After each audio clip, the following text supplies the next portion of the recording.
guys, welcome back to our channel. So our third topic is interview. जो interview दे रहा है उसको कैसी फीलिंग आती है उसको पहले पहले तो सुन के बहुत अच्छा लगता है, नई कंपनी में जाऊंगा, नए तरीके से काम करूंगा, इतनी सैलरी लूंगा।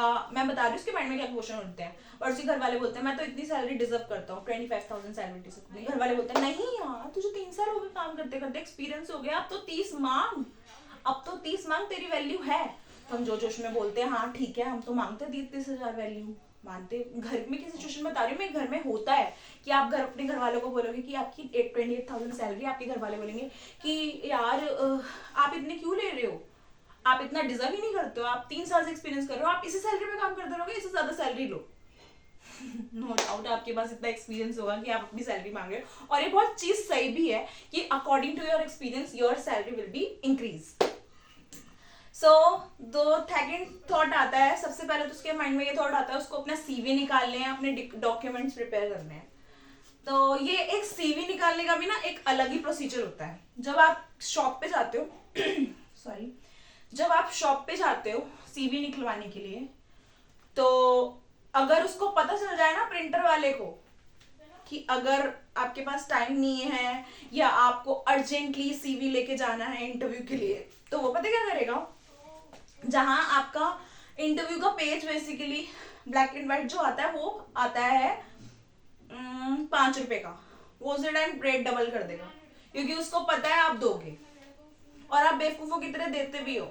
आज मेरे साथ भी ये सिचुएशन हुई, मैं गई एक शॉप पे और मैंने उनको बोला कि भैया आप मुझे प्रिंट निकाल के दे दो। उन्होंने बोला कि 5 रुपए नहीं 10 रुपए लगेंगे। पहले तो मैं बहुत गुस्सा आया, फिर मैंने कहा कोई बात नहीं, एड्रेस भी इन्होंने बताया था कंपनी का मुझे, तो कंपनी पास में थी, तो मैंने कहा कोई बात नहीं आप 10 रुपए ले लो, बट अगर आप 10 रुपए ले रहे हो तो आप मुझे काम भी तो पूरा करके दो। उन्होंने क्या किया, पेपर पे पेन लगा हुआ था, वेस्ट पेपर था, उसी पे मेरे को रिज्यूम निकाल के दे दिया और पोर्ट्रेट में नहीं लैंडस्केप में। मतलब मैं अपना रिज्यूमे खुद बनाती हूँ कि मुझे प्रेजेंटेबल लगना है, खुद को अच्छा लगना है, और वो भैया ने क्या किया, मेरे मुंह पे तमाचा मार दिया। मुझे बहुत गुस्सा आया, मैं उस टाइम भड़क गई मैं, क्योंकि वो एक तो सही तरीके, चलो आप पैसे ले रहे हो मुझे उसमें कोई दिक्कत नहीं है, बट आप मुझे काम तो ठीक करके दो। मैंने उस टाइम उनको बोला, मैंने कहा भैया मैं आप ओनर हो कंपनी के, मैं आपके पास जॉब लेने आई हूँ, ये रिज्यूमे लेकर आई हूँ, क्या आप ये रिज्यूमे देख के मुझे 30,000 या 40,000 सैलरी ऑफर करोगे? नहीं करोगे ना, आप कहोगे कि ऐसा रिज्यूमे लेके आए हो, आपको तो 10,000 सैलरी होनी चाहिए, जिस हिसाब से मेरी पोस्ट है उस हिसाब से तो आप मेरा रिज्यूमे दो। और वो बाद में मुझ पे ही भड़कने लग गए। Why? Because I am not accepting on his error, his mistakes, his decision, because he is a wrong man. वो गलत थे अपनी जगह पे, मैंने उनको उसी टाइम बोला। और मैं फिर बाहर निकली, मैंने उनको बोला मुझे आपके ओनर से बात करनी है, ये क्या तरीका होता है। फिर मैं ये देखने के लिए आगे भी गई कि मैं सही हूं या गलत हूं, क्योंकि मुझे भी तो पता होना चाहिए मैं सही हूं गलत हूं। तो मैं आगे गई, मैं नेक्स्ट शॉप पे गई और मैंने उनसे बोला कि भैया मुझे प्रिंट निकालना है। उन्होंने मुझे मैनेजर से बोला कि वहां पे आप नंबर लिखा है मुझे व्हाट्सअप कर दो, मैं निकाल दूंगा। मैंने उनको कर दिया व्हाट्सअप, और मैंने उनको पहले क्लियर कर दिया कि भैया अच्छे से पेपर पे निकालना। और मैंने उनको पूछा भैया चार्जेस, उन्होंने बोला भैया 5 रुपए की कॉपी है। मैंने कोई बात नहीं आप 10 रुपए ले लो, 2 कॉपी निकाल दो। उन्होंने इतना बढ़िया तरीके से निकाला। सबसे बढ़िया तो भाई प्रिंटर वाले इतना फायदा उठा रहे हैं आजकल के टाइम पे जितना कोई नहीं उठा सकता। मैं ये शॉप वालों को भी इंक्लूड करके कह रही हूँ, जो भी शॉप के ओनर हैं या उन्होंने कोई लड़का रखा हुआ है ना शॉप पे, तो उसको भी देखो।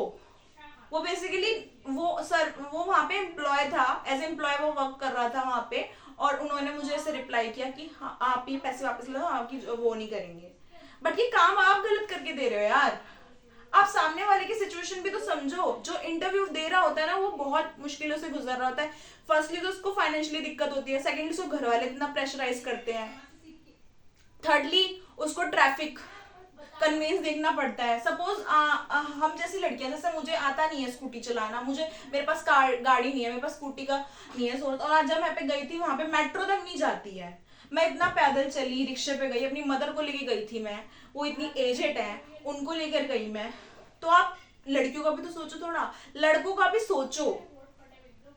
Because nobody knows anyone financial condition. मैं सभी कंपनी वालों को बोल रही हूँ, सभी को बोल रही हूँ कि आप जितना हो सके अपने एम्प्लॉयज को, जितने भी आप लोगों के इंटरव्यू लेते हो, उन्हें कन्वीनियंट रखो, उन्हें आसानी रखो।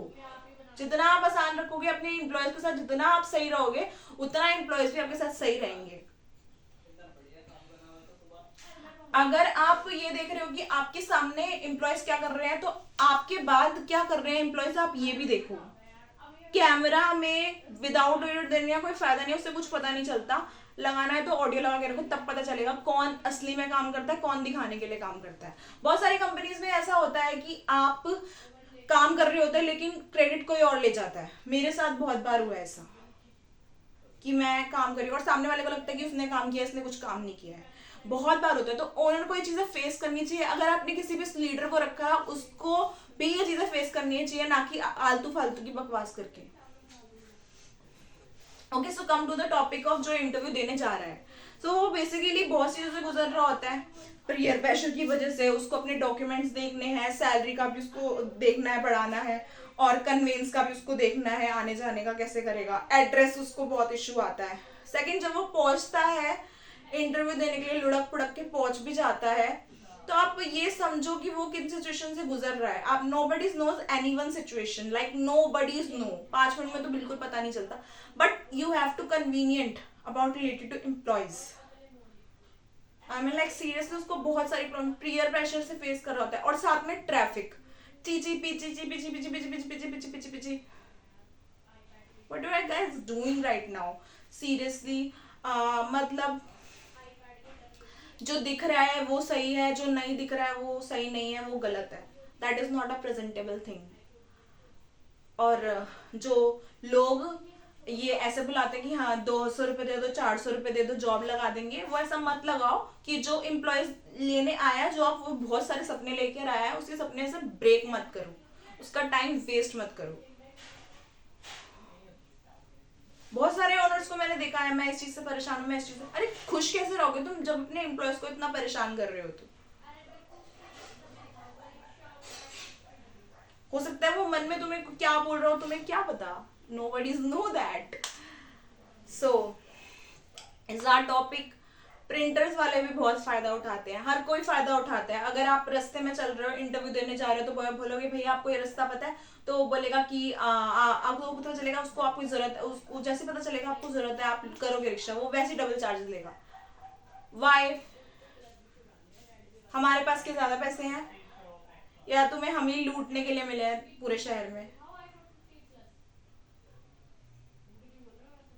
एंड आफ्टर दिस जॉब मैंने कई कई लोगों को ऐसे कई कई लोगों को ऐसे देखा है कि कई लोग क्या करते हैं, एम्प्लॉय होते हैं कंपनी के, 2-3 साल से काम कर रहे हैं, बैठ जाते हैं एक जगह पे जाके और बोलते हैं कि सामने वाले एम्प्लॉयज को, मेरे लिए चम्मच ले आओ, मेरे लिए कटोरी ले आओ, मेरे चप्पल जो है वहां लगा दो, चुन्नी वहां रख दो।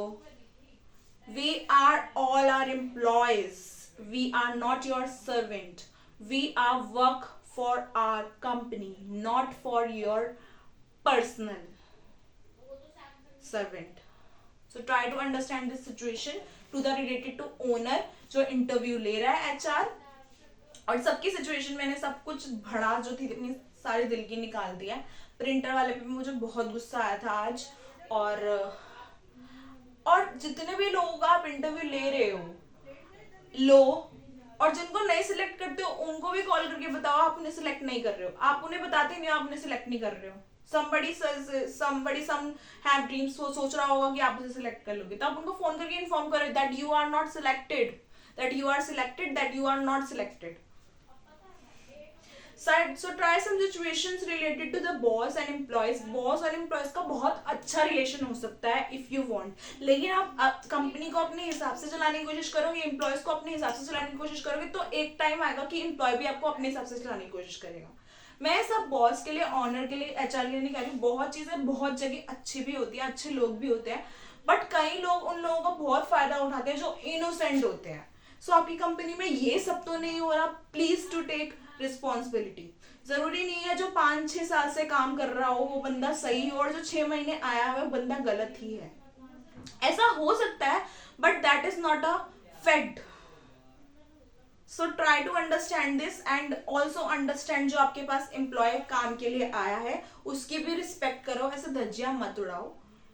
अगर वो किसी आपकी कंपनी में कोई रिजेक्ट भी हो जाता है तो उसे उसकी धज्जियां मत उड़ाओ, उसकी बेइज्जती मत करो। आप उसे अभी तक पैसे नहीं दे रहे हो, आपने मुझे तक हायर नहीं किया, तो why are you insulting him? वो आपके लिए काम कर रहा है। अगर आप वो हफ्ते में 2 दिन नहीं आएगा तो आपका काम पेंडिंग में चला जाएगा, आपको आगे क्लाइंट से काम नहीं मिलेगा। आप जो बीच में सोच रहे हो कि मुझे एम्प्लॉय से काम कराऊंगा आगे क्लाइंट को दूंगा, तो ऐसा नहीं हो पाएगा अगर आप ऐसे ही करते रहोगे। सो एज ट्रीट एज, अगर आप उसे as a god, as a भगवान ट्रीट नहीं कर सकते हो एम्प्लॉय को, तो एज अ इंसान, एज अ ह्यूमन बीइंग तो ट्रीट कर सकते हो ना। गलती इंसान से भी होती है, ऐसा नहीं है कि जो बॉस है वो गलती नहीं करता, उससे भी बहुत गलती होती है। लेकिन अगर बॉस कर रहा है तो वो गलती नहीं है, अगर वो एम्प्लॉय कर रहा है तो वो गलतियों का भंडार है। एक गलती पे भी आप इतना उछल पड़ते हो।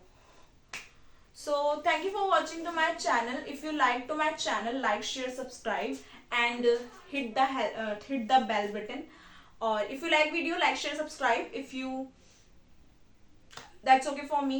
So if you want कि मैं किसी चीज़ पे वीडियो चाहती हूँ या बनाना चाहती हूँ, अगर आप चाहते हो, so please comment on my comment below in my video. So thank you for watching to my channel. Love you all.